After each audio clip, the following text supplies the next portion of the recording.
100 ప్లేట్ల ఇడ్లీ ఎలా చేయాలనేది మన సబ్స్క్రైబర్స్ ఒకరు అడిగారండి. దానికోసం ఈ వీడియోలో కొలతలు చెప్తాను.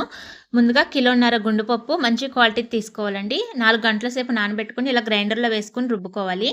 తర్వాత దీంట్లోకి 6 కిలోల వరకు ఇడ్లీ రవ్వ అండి. ఇడ్లీ రవ్వ కూడా సన్న రవ్వ తీసుకోవాలండి. దొడ్డు రవ్వ తీసుకున్నారంటే గనక ఇడ్లీలు మనకి కొంచెం గట్టిగా వస్తాయి.